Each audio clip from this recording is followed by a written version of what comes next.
Seat साहब, president Trump जो बात कर रहे हैं तो मैक्सिमम प्रेशर डालने की कोशिश कर रहे हैं, लेकिन लगता है बैकफायर कर रही है। क्या सिचुएशन बनेगी? देखिए, सिचुएशन ये है कि डोनाल्ड ट्रंप को समझ नहीं आ रही कि इस दलदल से कैसे निकले, और उसको उसके ऊपर इजराइल और बाकी का प्रेशर यही है कि इसको और बढ़ाएं आप। अच्छा, और बढ़ाने का ये है कि वो कहते हैं कि कम से कम 1 महीने के लिए, और इसको उसके बाद मुश्किल हो जाएगा। 2 वजह, एक ये कि एक तो वो मिड टर्म्स पहुंच जाएंगी और आपको 1 महीने के अंदर कोई विक्ट्री शिक्ट्री तो मिलनी कोई नहीं, रेजीम चेंज तो होना नहीं, और आपका भी नुकसान होगा। ऑलरेडी पता चला है कि अभी तक पेंटागन का ये एस्टिमेट है कि $35 बिलियन खर्च हो चुके हैं। 35 बिलियन डॉलर। अच्छा, अब इस वॉर की वजह से डोनाल्ड ट्रंप ने 1.5 खरब डॉलर का नया बजट मांगा है। इसको वो मंजूर हो गया और वो मंजूर कर दिया है रिपब्लिकन कांग्रेस ने। तो मतलब ये है कि सिचुएशन तो बहुत ख़राब होती जा रही है, मगर एक जैसे कहते हैं ना, राउंड डोनाल्ड ट्रंप और लगाएगा, क्योंकि उसने अब दिखाना ये है कि मैं जीत के निकला हूँ। अभी सब दुनिया ये कह रही है कि तुम हार गए हो, पर ये अमेरिका के लिए ये तस्लीम करना कोई आसान बात नहीं है। सुपर पावर है, और उसको वो अगर ये तस्लीम कर ले कि मैं हार गया हूँ ईरान के आगे, तो फिर तो उसकी सारी जो ग्लोबल स्ट्रेटजी है वो फ़ारग हो जाएगी। मगर वो तो फ़ारग हो ही रही है। तो इसलिए मैंने ये प्रेडिक्शन की थी कि एक दफ़ा फिर ये आएगा, जो कुछ इस फेंक सकता है ये फेंकेगा। और अब हमें ये समझ आ गई है कि वो तैयारी पूरी हो रही है, और ईरान को भी इस बात का पता था कि ये जो MOU है, ये इसके ऊपर अमेरिका कभी भी इसके ऊपर नहीं बैठेगा, किसी न किसी स्टेज पे इसको तोड़ के फिर आएगा वापस। और अब अमेरिका ने जिस तरीके से ट्रांसफ़र किए हैं missiles and aircraft and refuelling planes और सारा कुछ, तो उससे यही समझ आ रही है कि अमेरिका एक दफ़ा बहुत बड़ा हमला फिर करेगा। और उधर से डोनाल्ड ट्रंप ने भी ये धमकी दे दी, मगर डोनाल्ड ट्रंप तो बहुत सी धमकियाँ देता है। ईरान पीछे नहीं हट रहा। ईरान कह रहा है कि आ जाओ, और ईरान ने ये कह दिया है कि अब MOU ख़त्म हो चुका है, वी आर एट वॉर। और वो वॉर जो है उसके अंदर अब उसने हूथीज़ को भी एक्टिवेट कर दिया। और अगर हूथीज़ को एक्टिवेट कर दिया है तो ये तो फिर सिर्फ स्ट्रेट ऑफ हॉर्मुज़ की बात नहीं रही, ये तो फिर सुएज़ कैनाल और बाब एल मंदब की बात बन गई है। यहाँ से 20% तेल दुनिया का जाता है, वहाँ से 15% वहाँ से जाता है। तो ये इसके साथ तो ग्लोबल इकोनॉमी कोलैप्स कर जाएगी, और सबसे पहले अमेरिका के ऊपर भी असर पड़ेगा। तो आई थिंक डोनाल्ड ट्रंप पीछे तो हटेगा, एक दफ़ा फिर आएगा वो। इसलिए मैंने ये प्रेडिक्शन की थी, और अब जो सारी इंडिकेशंस यही हैं कि वो वापस आ रहे हैं।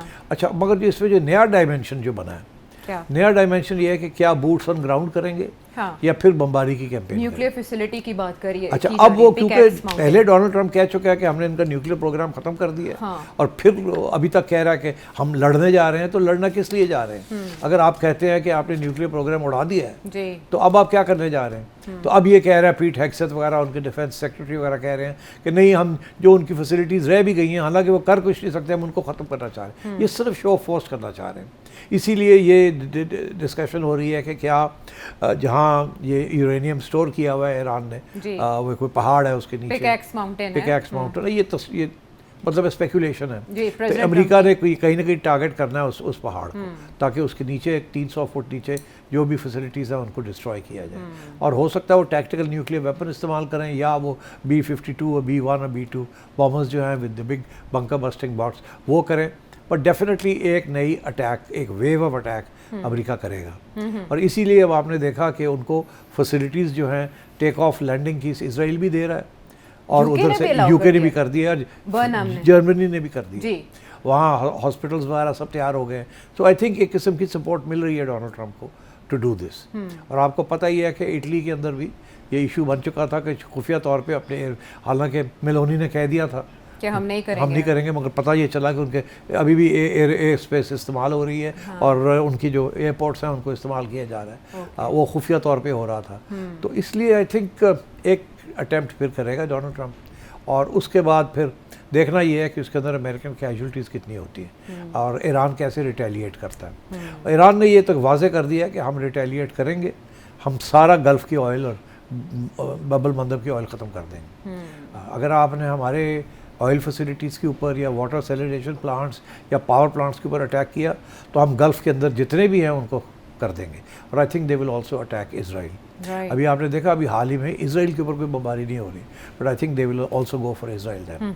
और इंटरेस्टिंग बात यह है कि सारे अमेरिकन पेंटागन के मिलिट्री एक्सपर्ट्स ये कह रहे हैं कि इसके बाद अमेरिका कुछ नहीं कर सकेगा, बिकॉज और इनके पास मिसाइल्स और रॉकेट्स और ड्रोन्स नहीं है जी। इन्वेंट्री बिल्कुल नीचे आ चुकी है जी, और 25% पे आ गई है, और इतनी जल्दी इन्वेंट्री बिल्डअप नहीं हो सकती। तो ये है उसकी आखिरी कोशिश, किसी तरीके के साथ कोई रेजीम चेंज।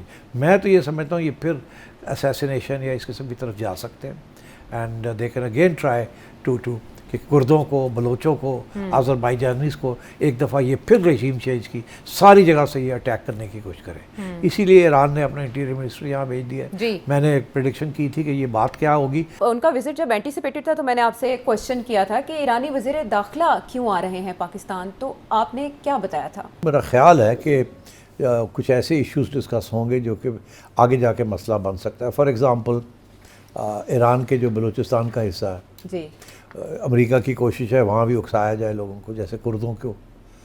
इस तरीके से ईरान को फ़िक्र है कि यहाँ भी जो पाकिस्तान और ईरान का सिस्टम में बॉर्डर है, वहाँ वो बैठे हुए हैं ईरानी बलोच, और वो भी एक आज़ाद बलूचिस्तान तंजीम चलाना चाह रहे हैं। अच्छा। आपको याद होगा वहाँ से भी इंडियंस ने पाकिस्तान के ऊपर भी स्पाइंग कर रहे थे जी। तो इसलिए हो सकता है कि ये भी बात करने आ रहे हों कि जी आप में ख्याल रखना कि हमारा इस बॉर्डर के ऊपर अच्छा। ये लोग जो आपके इलाके में बैठे हुए हैं अच्छा। उसका भी आप ज़रा देख लीजिएगा ज़रा।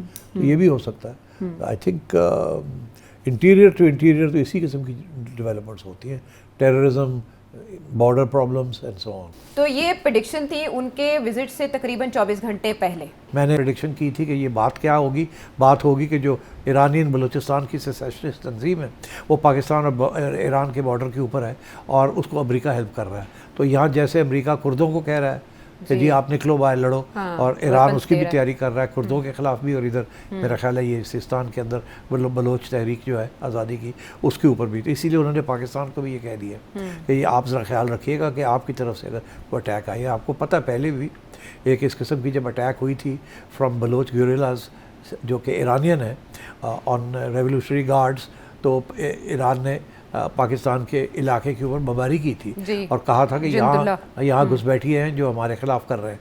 फिर पाकिस्तान ने भी काउंटर में बमबारी की, कहा कि आप ये नहीं कर सकते, you can't do this to us. तो फिर दोनों ने अब ये आए हैं बताने के लिए कि हमें शक है कि ये बलोच तंजीम को अमेरिकन CIA फिर कुछ ना कुछ यहाँ से करने की कोशिश करे। तो आपसे रिक्वेस्ट है ज़रा ख्याल रखिएगा कि आपका स्पेस जो है, ग्राउंड जो है, ये ऐसे उसे इस्तेमाल ना की जाए। तो that is why he is over here.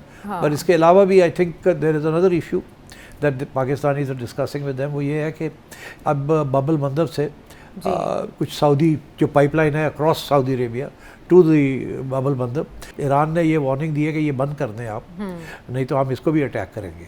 और मगर पाकिस्तान का ये कहना है कि उसमें से कुछ तेल है हमारे लिए, तो आप मेहरबानी करें हमारी जिस शिप के ऊपर पाकिस्तान का फ्लैग हो उसको आपने नहीं अटैक करना। और ये भी रिक्वेस्ट की है कि सऊदीज़ को आप ना करें आप। और अब क्या ईरान की क्या एटीट्यूड होती है टुवर्ड सऊदीज़, आई थिंक वो यही कहेंगे कि अगर सऊदी अरेबिया से कोई जहाज़ नहीं उड़ते और हमारे ऊपर अटैक नहीं आती तो फिर हम सऊदीज़ को अटैक नहीं करेंगे।